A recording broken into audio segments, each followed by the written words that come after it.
ఇచ్చినటువంటి తల్లి గారికి ప్రత్యేకించి వందనాలు. కొద్ది నిమిషాలు దేవుని వాక్యాన్ని మనం జ్ఞాపకం చేసుకుందాం.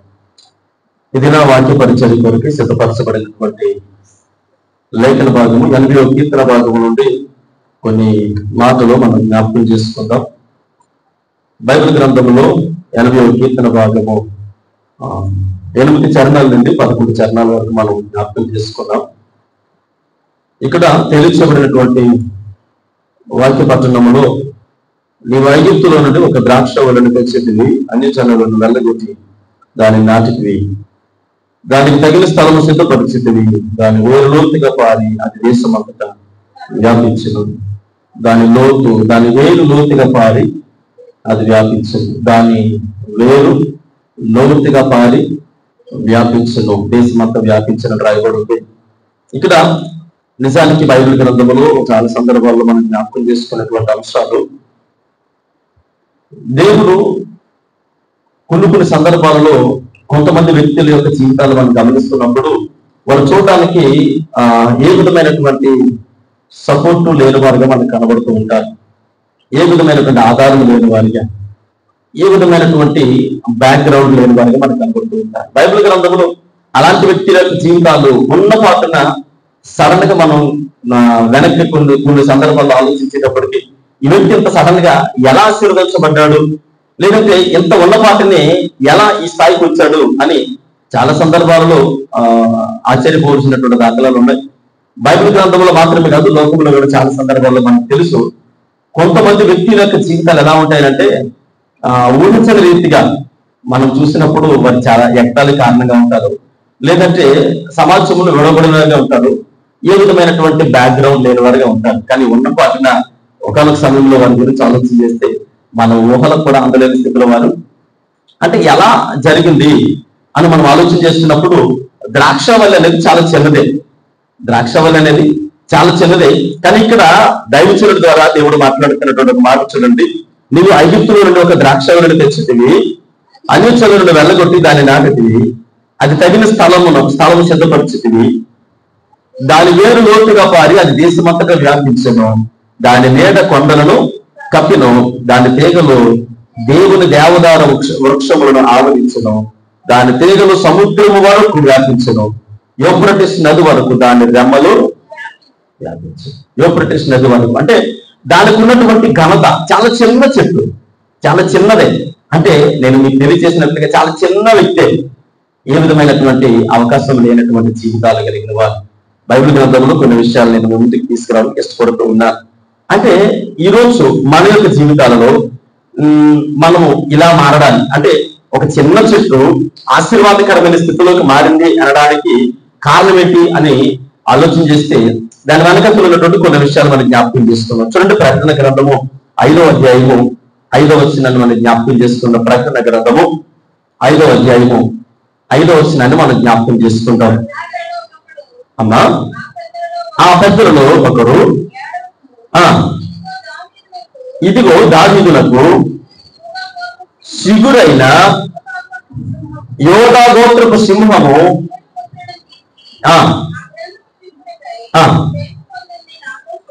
చాలండి. ఇక్కడ ఫుట్నోట్లో మనకు కనబడుతుంది. అక్కడ ఏమున్నదంటే వేరు అనే దగ్గర మనకి చిగురు అనేటువంటి పదం, అంటే ఆ చిగురు అనేటువంటి పదాన్ని మనం వేరుతో పోలుస్తూ ఉన్నాం. అంత మాత్రం కదా, అదే ప్రకటన గ్రంథంలో 22వ అధ్యాయం 16వ వచనం కూడా చదవండి.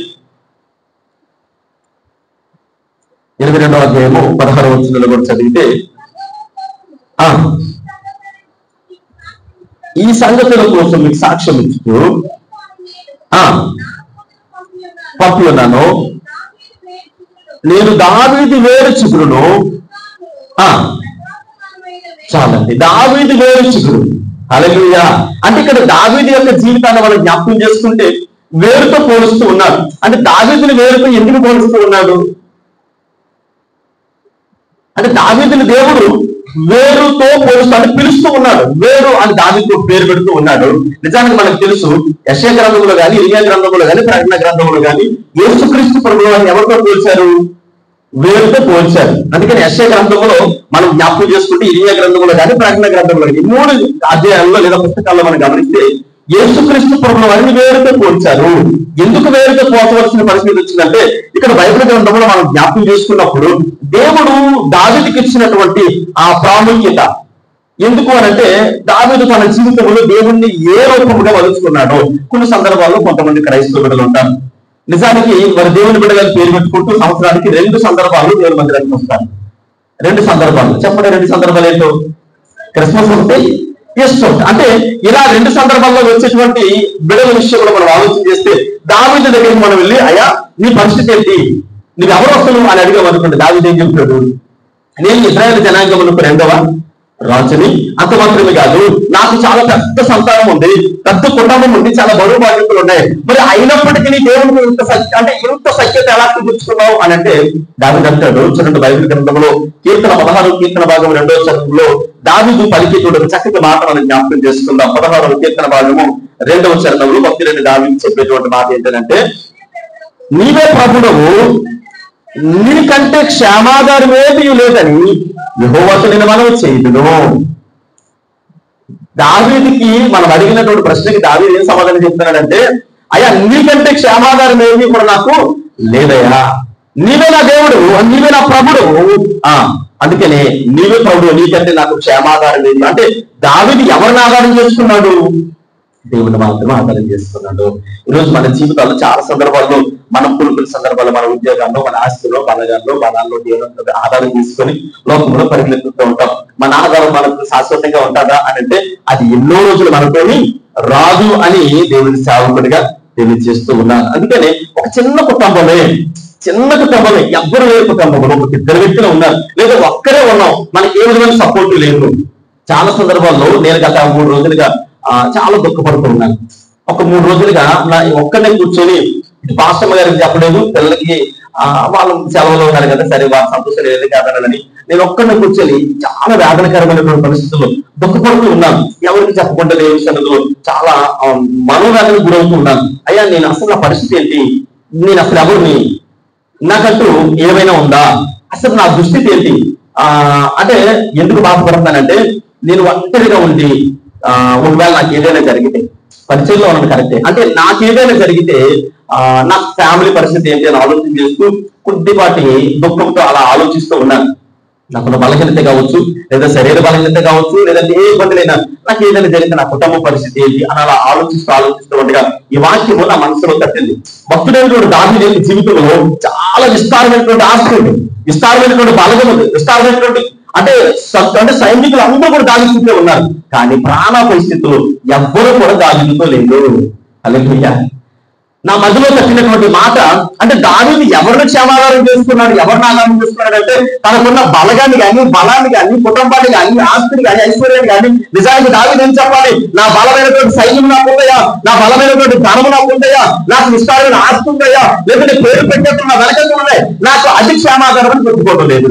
ఆ మాట గుర్తొచ్చినప్పుడు నాకు నేనే మరలా సందేహించుకొని అనుకున్నాను. నిజమే కదా, భక్తుడైనటువంటి దావీదు ఎవరి మీద ఆధారపడ్డాడు? దేవుని మీద ఆధారపడ్డాడు.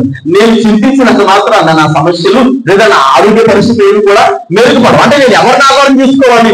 దేవుని మీద ఎప్పుడైతే ఆధారపడతానో అప్పుడు ఖచ్చితంగా దేవుడు నా సమస్యలన్నిటికీ కూడా పరిష్కారాన్ని ఇవ్వగలడు అని దేవుడి సన్నిధానంలో ప్రార్థన చేస్తూ ఉన్నాను. పిల్లలు గమనించండి, ఒక్కరోజు ఇంగ్లాండ్ దేశంలో విక్టోరియా మహారాణి అయినటువంటి ఒక రాణి ఉందట.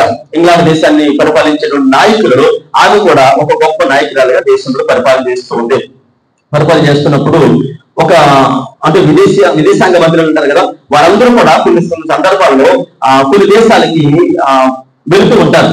పక్కన ఉన్నటువంటి దేశాలకు వెళ్ళి ఆ దేశం యొక్క మంచి చెడ్డలు, అంటే ఆ దేశం అభివృద్ధి కారణం ఏంటి, లేదా ఆ దేశం ఆర్థికంగా ఎందుకు నష్టాల్లో కూరుకుపోయింది అని ఆ దేశం వెళ్ళిన తర్వాత అక్కడ మంచి ఏంటి చెడు ఏంటి తెలుసుకొని మన దేశం వచ్చిన తర్వాత అలా మనం గాని చేస్తే మన దేశం అభివృద్ధి చెందింది. ఒకవేళ వాళ్ళు పాటించినట్టు మనం పాటిస్తే నష్టాలు వస్తాయి. కొన్ని సందర్భాల్లో విదేశాంగ మంత్రులుగా ఉన్నవారు పక్క దేశాలకు వెళ్ళి కనుగొనొస్తూ ఉంటారు. సో అలాగే ఒక వ్యక్తి, ఒక వేరే దేశం యొక్క వ్యక్తి ఇంగ్లాండ్ దేశాన్ని విక్టోరియా రాణి దగ్గరికి వెళ్ళాడట. వెళ్ళినప్పుడు ఆమె చక్కటి ఇంటి ఏర్పాటు చేసింది. ఆ కోటలోని ప్రవేశించాడు. ఆ పెద్ద గోడ కనబడుతుంది. ఆ గోడ మీద ఆ దేశంలో తనకంటే ముందుగా పరిపాలించినటువంటి దాదాపుగా ఒక 40-50 మంది అధికారులు, నాయకుల యొక్క ఫోటోలన్నీ కూడా గోడ మీద ఉన్నాయంట. గోడ మీద అంటే ఆ ఫోటోలన్నీ కూడా ఒకటి చూసుకుంటూ వారు ధరించినటువంటి కిరీటాలు, వారి పేరు కాల్చి అంటే పొందినటువంటి పేరు ప్రఖ్యాతలు అన్ని కూడా చదువుకుంటూ అలా వెళ్ళిపోయి డైనింగ్ టేబుల్ దగ్గర కూర్చోలేదట. వారు ఇచ్చేటువంటి ఆ విధి దగ్గర కూర్చొని ఆ విక్రయానికి ఇలా అన్నారట, అమ్మ నేను గమనించినటువంటి ఫోటోలు అన్ని కూడా బాగున్నాయి, కాకపోతే ఆ ఫోటోలన్నింటిలో మధ్యలో ఒక ఫోటో ఉంది, అది చూడడానికి అదొకలా ఉంది, నాకు అర్థం కావడం లేదు. అందరూ కూడా రకరకాల వస్త్రాలతో, బంగారంతో, వైద్యాలతో పడుకున్నటువంటి కిరీటం ధరించుకుని ఉన్నారు. కానీ మధ్యలో ఒక ఆయన రక్తశిష్టమైనటువంటి తలతో మొల కిరీటం పెట్టుకుని ఉన్నారు. ఎందుకైనా ఎవరు ఆ ఫోటో అంత సౌలభ్యంగా లేదు కదా అని అంటే ఆమె ఇచ్చినటువంటి సమాధానం ఏంటంటే, ఆయన ఆ కిరీటాలు ధరించాడు కాబట్టి ఈ రోజు మేము కిరీటాలు ధరించవద్దట. హల్లెలూయా. అంటే ఆయన ఆ రోజు ఆ కిరీటాలు ధరించి ఉండకపోతే ఈ రోజు మేము ఎంత ఉన్నతమైన స్థితిలో ఉండేవాళ్ళం కాదు. మీకు తెలుసు తెలుగు బ్రిటిష్ సామ్రాజ్యం అనేది ప్రపంచంలో ఏ దేశాన్ని కూడా వదిలిపెట్టలేదు. రవి అస్తమించినటువంటి దేశం ఏదైనా ఉందా అని అంటే బ్రిటిష్ సామ్రాజ్యం. ప్రతి దేశంలో వారు అడుగు పెట్టారు. అంటే ప్రతి దేశాన్ని వారు పరిపాలన చేశారు. ప్రపంచం అంతటి కూడా ఆక్యుపై చేసుకున్నారు. కారణం ఏంటి తెలుసా? యేసుక్రీస్తు ప్రభువు వారికి వారు ఇచ్చేటువంటి ప్రాధాన్యత. అంటే యేసుక్రీస్తు ప్రభువు వారు వేరుతో పోల్చబడ్డారు అనడానికి మనకి సాదృశ్యం ఏంటంటే, క్రీస్తుని దావీదు వేరుగా పోల్చుకున్నాడు. అంటే వేరు అభినందనంటే క్రీస్తు వేరుతో పోల్చబడ్డాడు కాబట్టి నిన్ను ఎవరిని ఆధారం చేసుకోవాలి? యేసు ప్రభువుని ఆధారం చేసుకోవాలి. అంటే వేరు ఎప్పుడైతే వేరు మీద మనం ఆధారపడతామో ఆ చెట్టు చాలా చిన్నదే, కుటుంబం చాలా చిన్నదే, నీ యొక్క జీవితం చాలా చిన్నదే, ఒంటరినే కావచ్చు. కానీ నీకు ఆధారం ఎవరు తెలుసా? యేసుక్రీస్తు ప్రభువు వేరు నీ లోపల ఉన్నాడు కనుక ఆయన లోతుగా వ్యాప్తి చెంది ప్రపంచ నలుమూలలకు నిన్ను మరి గొప్ప వ్యక్తిగా మరి విస్తరించడానికి దేవుడు చక్కటి ఆశీర్వాదకరమైనటువంటి బిడ్డగా దేవుడు నిన్ను మార్చబోతూ ఉన్నాడు. హల్లెలూయా, హల్లెలూయా.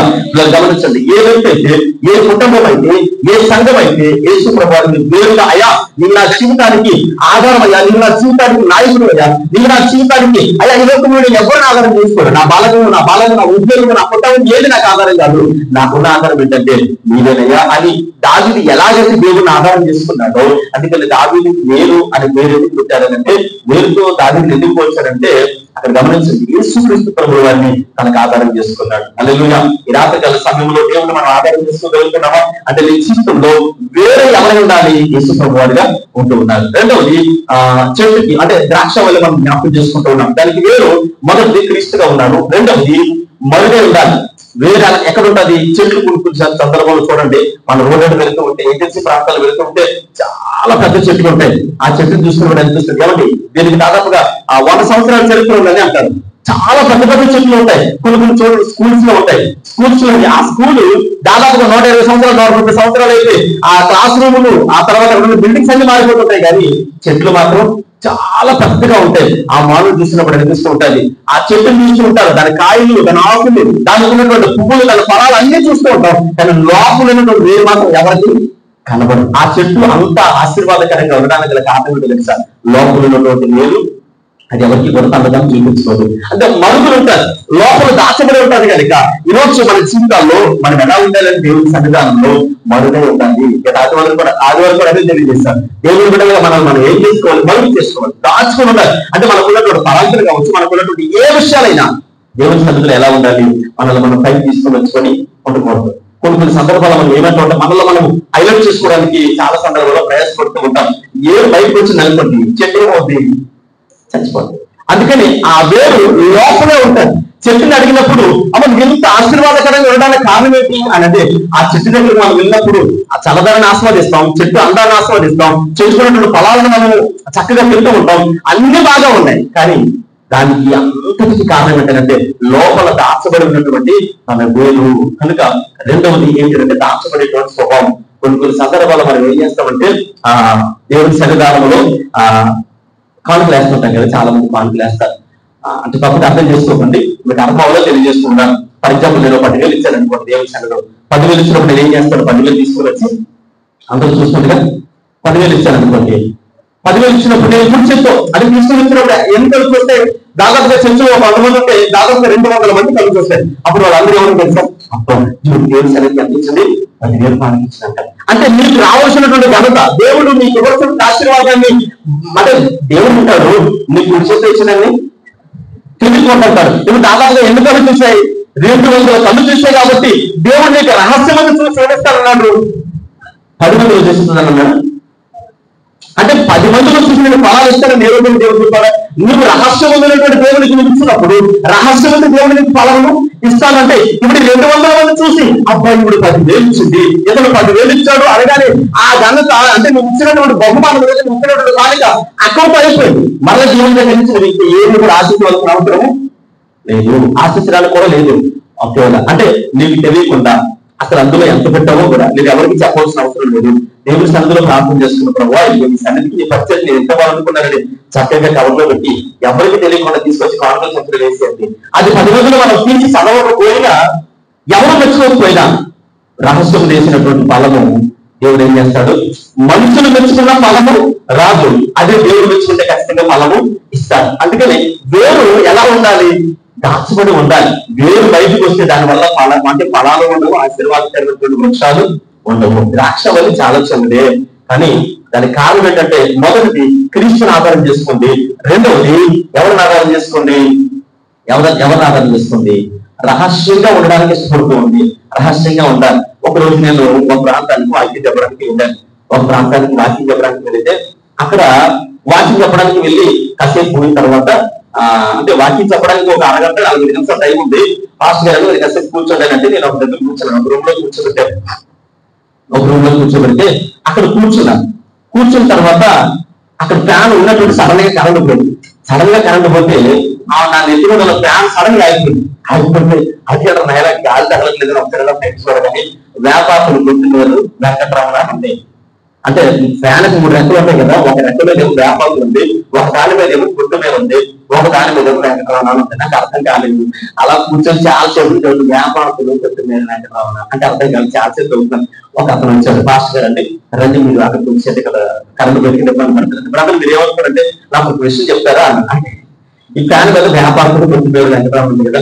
అంటే వ్యాపారం గుర్తు ఏంటంటే ఆయన అంటారు ఆయన చేసేది కొట్టుమీర వ్యాపారం అంటే 12 పేరు వ్యాపారులు, అతని పేరు వెంకటరమణ వ్యాపారం అనిపించింది. అంటే తను ఇచ్చినటువంటి కానుక, తను ఇచ్చినటువంటి గిఫ్ట్ ఏముంది?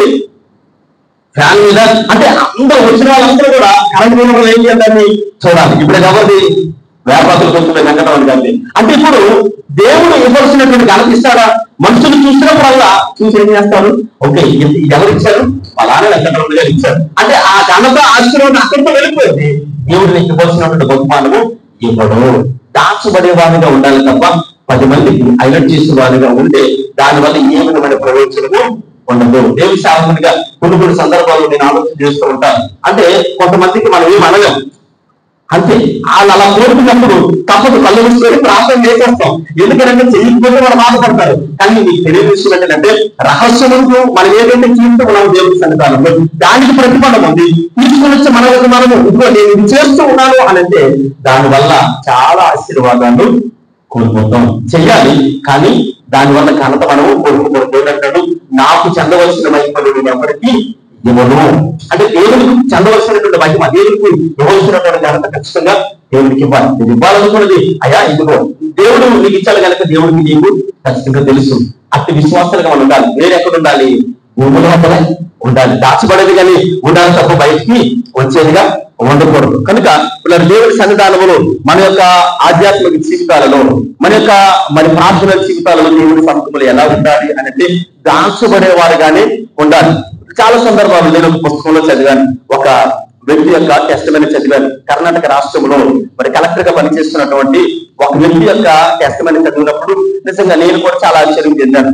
ఒక దైవజనుడి దగ్గర సండే స్కూల్ స్థాయి నుంచి ఆ యవనస్తుడు పెరుగుతున్నాడట.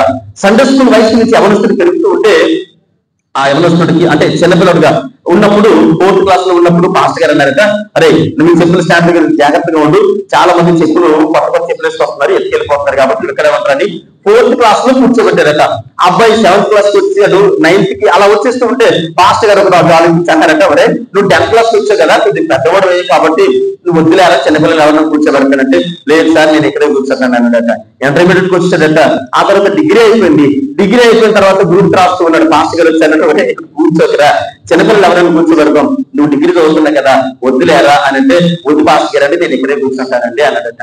ఒక రోజు అబ్బాయి సివిల్స్ లో పాస్ అయ్యాడు, చక్కగా మంచి ర్యాంక్ వచ్చింది, కర్ణాటక ప్రాంతంలో కలెక్టర్ గా అపాయింట్మెంట్ తీసుకొని వెళ్ళిపోయాడు. పాస్ట్ గారు ఆ సంఘస్థులు అందరూ కలిసి ఫ్లెక్సీలు కట్టించారట. పాస్ట్ గారు అంటే మన సంఘానికి ఉన్నటువంటి ఒక అబ్బాయి కలెక్టర్ గా అయ్యి మన చర్చకు వస్తున్నాడని చెప్పేసి ఫ్లెక్సీలు కట్టిస్తే ఆ అబ్బాయి వచ్చాడట, పాస్ట్ గారి దగ్గరికి వచ్చాడట. వస్తే అరే నువ్వు తొందరగా వచ్చేసి నేను సంఘస్థులందరికీ పరిచయం చేస్తాను, నువ్వు కలెక్టర్ అని చెప్పేసి పరిచయం చేస్తానంటే, అలాగే పాస్ట్ గారు అండి అన్నదట. అయితే పాస్ట్ గారు వచ్చారు, సమయం అయిపోతూ ఉంది, 15 నిమిషాలు 20 నిమిషాలు వెయిట్ చేశారు. అప్పటికే సమయం అయిపోయింది కాబట్టి ప్రార్థన స్టార్ట్ చేసి ఆరాధన నడిపిస్తూ ఉన్నారు. ప్రార్థన సహవాసం కొనసాగిపోతూ ఉంది. అబ్బాయి అంటే అనుకున్నారట, వీడు ఎప్పుడు చర్చికి లేట్ అవ్వడు కదా, ఎందుకు ప్రార్థనకి రావలేదు అంటే, ఇప్పుడు ఏ రోజు సండే మిస్ అవ్వడు కదా, ఎందుకు ఇంకా రాలేదు, దాదాపుగా అరగంట పైన ప్రార్థన అయిపోయింది కదా అని చెప్పేసి డౌట్ వచ్చి వీళ్ళందరూ వర్షంలో ఉంటే అలా బయటికి వెళ్ళి పాస్ట్ గారు చూస్తే చెప్పుల స్టాండ్ దగ్గర కూర్చున్నాడట. చెప్పుల స్టాండ్ దగ్గర కూర్చుంటే పరుగులు పాస్ గారికి ఎందుకు వెళ్ళి, నాయన ఇప్పుడు నువ్వు కలెక్టర్ రా అని అంటే ఆయన అన్నదట, అయ్యా నేను ఇక్కడే నా జీవితం ప్రారంభించబడింది, ఈ స్థితిని చూస్తే దేవుడు నేను ఆధిక్యతలో కూర్చాడు అంటే, నేను నాకు వచ్చినటువంటి స్థాయి అది కర్ణాటకలో మాత్రమే, దేవుని మందిరంలో కాదు, నేను మరుగున ఉంచబడిన వాడిని. దేవుడు నన్ను ఈ స్థాయిలో ఉంచాడంటే దేవునికి మహిమకరంగా జీవించాలి తప్ప నా ఘనతను అనేకులకు చూపించుకోవడానికి కాదయ్యా దేవుడు నాకు ఈ స్థాయి ఉందన్నదట. నేను ఎందుకు మాట తెలియజేస్తానంటే, మనము దేవుని సన్నిధానంలో మనము మరుగునుండేవారిగా, వేరు భూమి లోపల ఉన్నప్పుడు ఆ చెట్టు కందము అంటే వేరు భూమి లోపల ఉన్నప్పుడు దానిలో ఉన్నటువంటి శక్తులంతా కూడా కూడగట్టుకుని ఆ వృక్షానికి ఆశీర్వాదకరమైనటువంటి రీతిలో ఉండాలి. కనుక దేవుని బిడ్డలుగా మనము కూడా ఎలా ఉండాలి అంటే, ఎలా ఉండాలంటే మరుగులు దాచబడేటువంటి వేరుగా ఉండాలి. ఒకటి క్రీస్తు అనేటువంటి క్రీస్తుని వేరుగా మనం ఉండి, అంటే క్రీస్తుని వేరుగా తీసుకొని ఆధారం చేసుకుని బ్రతికినప్పుడు ఆ గృహము వృక్షము అనేది ఆ వ్యక్తి సంఘం ఆశ్రయం దగ్గర ఉంటుంది. రెండవది, మన జీవితాలలో మరుగున వేరు భూమి లోపల దాచబడి వృక్షానికి ఆశీర్వాదకరంగా ఉన్నట్టుగా మనము కూడా మరి అతిపెద్ద గాలి తుఫాన్లు వచ్చిన, భయంకరమైనటువంటి ఎండ, ఏ విధమైన వాతావరణం వచ్చిన ఆ వృక్షము వేరు వేరుగా డిపెండ్ అయి ఉంటుంది కనుక అది దాచబడి భూమిలో ఉంటుంది. అలా ఉన్నటువంటి భక్తి జీవితాన్ని కలిగిన వారు ఆశీర్వాదకరంగా ఉంటారు. మూడవది మనం జ్ఞాపకం చేసుకుందాం. మూడవది, వేరు ఎలా ఉండాలి అంటే అంటే పుచ్చుకునేదిగా కంటే ఇచ్చేదిగా ఉండాలి. పుచ్చుకునే దానికంటే ఇచ్చేదిగా ఉండాలి. వేరు భూమి లోపల ఉంటుంది. భూమి లోపల అనేక లవణాలు ఉంటాయి, అనేక కణాలు ఉంటాయి. వీటన్ని కూడా అదేం చేస్తుంది, భూమి లోపల ఉన్నటువంటి ఆ శక్తిని అంతా కూడా వేరేం చేస్తుంది, తీసుకుంటారు. భూమి లోపల శక్తిని అంతా తీసుకొని తనలో దాచుకుంటుందా, తనేం చేస్తుంది, తన బలాన్ని ఎవరికి ఇస్తుంది, చెట్టుకు అందిస్తుంది, వృక్షానికి అందిస్తుంది. తద్వారా వృక్షము చక్కగా విస్తారంగా ఫలించి అనేకులకు దీవెనకరంగా ఉంటుంది. మనము ఎలా వెళ్తున్నప్పుడు అబ్బా చెట్టు ఎంత బాగుందో, చల్లగా ఉంది, చాలా పెద్దదిగా ఉంది, చాలా విస్తారంగా ఉంది, మంచి ఫలాలు, చాలా తిగిన ఫలాలు ఇస్తుంది అని వృక్షాన్ని చూసి మురిసిపోతుంది తప్ప ఆ వృక్షము ఆ రీతిగా అభివృద్ధి చెందడానికి గల కారణము లోపల భూమి లోపల దాచబడినటువంటి వేరు ఏం చేయబడుతూ ఉంది, తన లోపల ఉన్నటువంటి శక్తిని అంతా కూడా భూమి లోపల తీసుకున్నటువంటి ఆ లవణ శక్తిని అంతా కూడా తీసుకొని ఏం చేస్తుంది, వృక్షానికి అందిస్తారు. దేవుని బిడ్డలుగా మనం ఏం చేస్తామంటే కొన్ని సందర్భాల్లో దేవుడు మనల్ని ఆశీర్వదిస్తాడు, దేవుడు మనకి అన్ని ఇస్తాడు. ఇచ్చిన తర్వాత వాటన్నిటిని తీసుకొని చక్కగా ఏం చేస్తాం, బ్యాంకు లోపల, ఆ తర్వాత బ్యాంకు లాకర్లోని, ఆ తర్వాత వడ్డీలకనో లేదంటే రకరకాలుగా ఇంకా ఏదో ఒక విధంగా షేరు రూపంలో, వడ్డీ రూపంలో, ఏదో ఒక గోల్డ్ రూపంలో, భూమి రూపంలో, ఆస్తుల రూపంలో ఏదో ఒక విధంగా మనం ఏం చేస్తాం, దాన్ని అలా కట్టలు కోరుకుంటున్నాం. ఉన్నపాటు ఒకే రోజు ప్రాణం ఏందనుకోండి, బైబిల్ గ్రంథంలో ఎవరన్నాడు, మోరీ వెళ్ళినాడా ఈ రాత్రి ఏంటి పరిస్థితి అంటే, ఈ రాత్రి నీ ప్రాణము పోతే మనం కట్టలు కట్టుకుని ఆస్తి అవుతే ఎవరితో పోద్ది అంటే దానివల్ల ఏ విధమైన ప్రయోజనము లేదు. అందుకని పుచ్చుకునే వారికంటే ఇచ్చేవారిగా ఉండాలి. వేరు భూమి లోపల శక్తిని అంతని కూడా తీసుకొని ఏం చేస్తుంది, బలమైనటువంటి ఆ లవణాలన్నింటినీ కూడా తీసుకొని వృక్షానికి అందించేదిగా ఉండాలి. అందుకని దేవుని సన్నిధానంలో మనం ఏం చేయాలి అని అంటే, కొన్ని సందర్భాల్లో ఒక వ్యక్తిని అడిగారంట ఆయన, దేవుడు అన్నాడంట, నా వల్లి అంటే తండ్రితో యేసుక్రీస్తు ప్రభువు ఇలా అన్నారు, అంటే నా వల్లి నీవి, నీవన్నీ కూడా నాది అని ప్రార్థన చేస్తారు. యేసుక్రీస్తు ప్రభువు రాజ్యంలో చేశారు. కానీ మనుషులు ఎలా ప్రార్థన చేస్తారంటే, నా వల్లి నావి నీవు కూడా నావని ప్రార్థన చేస్తాం. అందుకనే ఎప్పుడు కూడా దేవుడి దగ్గర నుంచి అంటే నా వల్లి కూడా నా దగ్గరే ఉండాలి, నీవు కూడా నా దగ్గరే ఉండాలి అని కొన్ని సందర్భాల్లో ఎన్ని పరిస్థితులు ఎదురైనా ఎంత కష్టకరమైనటువంటి పరిస్థితుల మధ్యలో ఉన్నా మనకున్నటువంటి 100 రూపాయలు వచ్చింది అనుకోండి, ఆ 100 రూపాయల్లో ఖచ్చితంగా 10 రూపాయల దశమ భాగం అనేది దేవుడి మందిరానికి ఇవ్వాలి. అలా దేవుడి మందిరానికి అంటే దేవుడు మీరు పొందుతున్నటువంటి ఆ శక్తిని, బలాన్ని, మీకు ఇచ్చినటువంటి ఆశీర్వాదాన్ని దేవుడి మందిరానికి తీసుకురాకుండా ఆ 10 రూపాయల దశమ భాగం కూడా మనం ఏం చేసుకుంటాం అంటే నెల తిరిగేటప్పటికి ఆ 90 రూపాయలు కూడా మన దగ్గర ఉండవు. చాలా కష్టతరమైనటువంటి పరిస్థితి. వేరు భూమిలో పొందినటువంటి లవణాలని లేదా బలాన్ని, ఆ శక్తివంతాన్ని కూడా తనలో దాచుకుంటే పైన ఉన్నటువంటి వృక్షం ఏమై ఉండాలి? ఎండిపోతుంది. వృక్షానికి బలం ఉండదు. సంఘం పరిస్థితి కూడా అంతే. ఈ రోజు సంఘానికి దశభాగం ఇవ్వాల్సినటువంటి విశ్వాసులుగా లేదా దేవుని బిడ్డలుగా మనం ఇవ్వకుండా ఆ దశభాగాలు మన జీవితంలో మన దేవులు వేసుకుంటే సంఘ పరిస్థితి ఏముంది? కలకలాంటిదే ఇవ్వకుండా ఇటుపోయింది. అందుకని వేరు ఉన్నటువంటి వేరుకున్నటువంటి లక్షణాలు కూర్చుకున్నట్టు కంటే ఇచ్చుట అనేటువంటి లక్షణము వేరు లవణ శక్తులు అన్ని కూడా తీసుకొని వృక్షానికి అందించేదిగా ఉంటుంది. చివరిది 3వ విషయాన్ని 4వ విషయాన్ని జ్ఞాపకం చేస్తూ ఉంటాం. వేరు విశ్వాసానికి సూచనగా ఉంది. 4వ విషయం ఏంటంటే వేరు విశ్వాసానికి సూచనగా ఉంది. ఏమి విశ్వాసం అంటే మీకు తెలుసు, ఎక్కడైనా ఒక వృక్షాన్ని నాటినప్పుడు ఎక్కడ ప్రహారీ ఉందనుకోండి, ఆ గోడ పక్కన ఒక వృక్షాన్ని నాటితే అదేమవుతుంది? కొన్ని దినాలకి నాటిన కొన్ని దినాలకి లేదా కొన్ని సంవత్సరాలు బాగానే ఉంటది. ఒక 10 సంవత్సరాల తర్వాత మనం చూస్తే ఆ మర్రి చెట్టు ఏ గోడ పక్కన అయితే నాటబడిందో, ఏ మామిడి చెట్టు ఏ గోడ పక్కన అయితే ఉందో కొన్ని సంవత్సరాలు లేదా ఒక 5-10 సంవత్సరాల తర్వాత మీరు వెళ్ళి చూడండి, గోడ చాలా బలమైనటువంటి గోడే, బిల్డింగ్ చాలా స్ట్రాంగ్ గా ఉంటది. మనం వేసేటప్పుడు వేరంటగా కొన్ని పక్క దొప్పుకోవాలట. ఎవరు? గోడని పక్క దొప్పుకుంటే నేను వెళ్ళన్నాడు కదా, అరే 5 సంవత్సరాలు అయిన తర్వాత పక్క దొప్పుకోవాలంట. నేను వెళ్ళన్నాడు కదా, 10 సంవత్సరాల తర్వాత నువ్వు తప్పుకుంటే నేనే వెళ్తానని చెప్పేసి పెళ్ళగించుకుని వెళ్ళి గోడ లోపల నుంచి, పునాది లోపల నుంచి, ఆ పిల్లల లోపల నుంచి 10 సంవత్సరాల తర్వాత మనం గోడ దగ్గరికి వెళ్ళి 10 సంవత్సరాల కంటే నువ్వు చాలా ఎలా నేను నిలబడినావు కదా అంటే ఏం చేస్తాం? దానికి విశ్వాస బలము చాలా గొప్పది. ఈరోజు మన కుటుంబంలో మనకు వచ్చినటువంటి సమస్యలు కావచ్చు, ఇబ్బందులు కావచ్చు, చాలా బలమైనవే.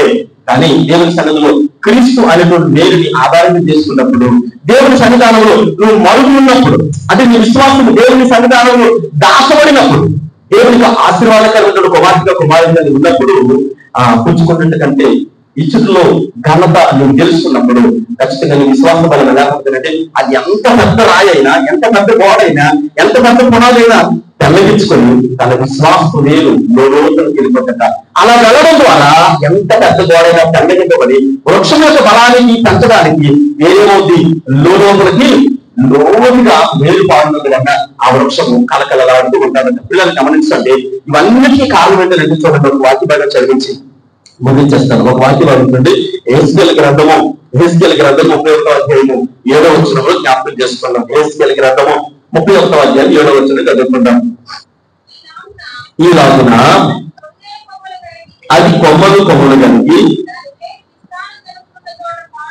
దాని వేరు విస్తార జలములున్న చోట పారుట వలన అది మిక్కిలి గొప్పదని కంటికి అందమైనదాయను. విస్తారమైనటువంటి జలమును చోట నాటపడాల. ఒక విశ్వాస యొక్క ఆధ్యాత్మిక జీవితం కలకలరాడాలి, ఆశీర్వాదకరంగా ఉండాలంటే వాక్యం ఉన్న చోట నాటపడాలి. విస్తారమైనటువంటి జలము ఎక్కడుంది? విస్తారమైనటువంటి జలమున్న చోట ఆ చెట్టు నాటపడాలి. ఎక్కడ పడితే అక్కడ నాటబడితే అంటే కొన్ని దినాలకి ఏమవుతాయి? ఎండిపోతాయి. ఎక్కడ పడితే అక్కడ నాటబడకూడదు. విస్తారమైనటువంటి జలమున్న చోట ఆ వృక్షం ఏమవ్వాలి? నాటబడాలి. భక్తులను దావీదు మొదటి కీర్తనలో అదే కదా అంటాడు, అయ్యా ఆకువాడకి నిత్యము పలవించి చెట్టు వల్లే నేను ఎక్కడ నాటబడాలి? ఎక్కడ నాటబడాలి? ఆకువాడక తన కాలం నుండి పలవించి చెట్టు వల్ల నేను ఉండాలంటే ఎక్కడ నాటబడాలన్నారు? అంటే జలములు వెళ్తాయి కదా, నీటి కాలవన వారన.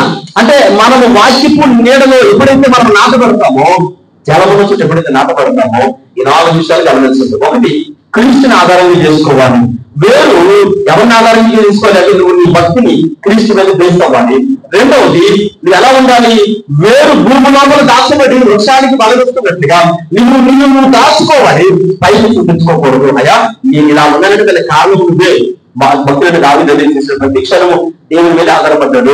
మూడవది, అంటే మనం తీసుకునే దానికంటే ఇచ్చేటువంటి విషయంలో ఉండాలి. వృక్షం ఎప్పుడు కూడా భూమి లోపల లవణాలు తీసుకోవడం వేరు, భూమి లోపల లవణాలను ఆ శక్తిని తీసుకొని వృక్షానికి అందిస్తుంది. అలాగే నువ్వు పొందినటువంటి ఆశీర్వాదములు ఎవరికి అందించాలి? సంఘానికి అందించాలి. దేవుని సన్నిధానంలో దేవుని పరిచయానికి అందించాలి. అంటే ఎప్పుడైతే నువ్వు అలా ఉంటావు అంటే నీ ద్వారా సంఘటించబడుతుంది దినదిన అభివృద్ధి పొందుకోవడం. ఎందుకంటే చెట్టు అంత కలకలాడాలుగా కారణం ఏంటంటే ఆ వృక్షం అంత ఆశీర్వాదకరంగా ఉండడానికి కారణము వేరు భూమి లోపల ఉన్న లవణాన్ని ఆ శక్తిని తీసుకొని వృక్షానికి అందిస్తుంది. నాలుగోది ఏంటంటే విశ్వాసములకు సాదృశ్యము. వేరు విశ్వాసములకు సాదృశ్యం. వేరు చాలా చిన్నదే, వృక్షము నాటినప్పుడు చాలా చిన్నదిగా ఉంటుంది. ఆ పెద్ద గోడని వెలిగించలేదు అనుకుంటాం, కానీ ఆ గోడ కూడా నువ్వు నన్ను గెలిచలేవు అనుకుంటున్నావు. 10 సంవత్సరాల తర్వాత చూస్తే ఆ గోడ పగులు వచ్చేసి ఆ వేర్లు అలా తల్లించుకొని లోపల పునాది లోపలికి వెళ్ళిపోద్ది. అంటే నీ విశ్వాసమైనటువంటి ఆ భక్తి జీవితం ఎలా ఉండాలంటే అది నీకు మించినటువంటి కష్టమై ఉండొచ్చు. రెండు మనుషులు చూసినప్పుడు నీ వల్ల కాదు, నీ బ్రతుకు ఇక జరగదు, నీ జీవితంలో సాధించలేవు అంటే నీ విశ్వాసం వస్తే అల్లగెళ్ళిపోవడానికి చాలా మాటలు చెప్తూ ఉంటారు. కానీ దేవుని కుమారుడు ఏం చెప్పాలంటే నా విశ్వాసపు నేను లోతులకు పారిపోయి, అంటే నా దేవుడు నాకు శక్తిమంతుడిగా నాకు విశ్వాసాన్ని ఆయన సహాయం చేస్తూ ఉన్నాడు. అంటే నీకు ఎక్కడ నాటబడ్డావు? జలముల యొక్క నాటబడినటువంటి వృక్షాలమైతే ఖచ్చితంగా 4 విషయాలలో పటిష్టగలిగినటువంటి విశ్వాసిగా ఉంటామని దేవుని సేవకుడిగా తెలియజేస్తున్నాం. ప్రార్థన చేసుకుందాం. ద్రాక్షవల్లి చిన్నదే, మరి మన కుటుంబం చిన్నదే, మరి మన జీవితంలో సంఘం చాలా చిన్నదే, మన భక్తి సహవాసంలో చిన్నదే. కానీ దేవుని సముఖంలో దేవుని సేవకుడిగా వాక్యాన్ని దాటుకుంటాడు. అయ్యా నా విశ్వాస పరిణామం చిన్నదే కావచ్చు, కానీ నేను నిన్ను ఆధారం చేసుకున్నానయ్యా, అయ్యా నీకు చాటుగానే ఉన్నానయ్యా, నీ పాదములు చెందిన ఎక్కడ నేను ఉన్నానయ్యా అని భక్తులైనటువంటి దావీదు దేవుని సన్నిధానంలో తెలియజేస్తున్నాను. ప్రార్థన చేసుకుందాం.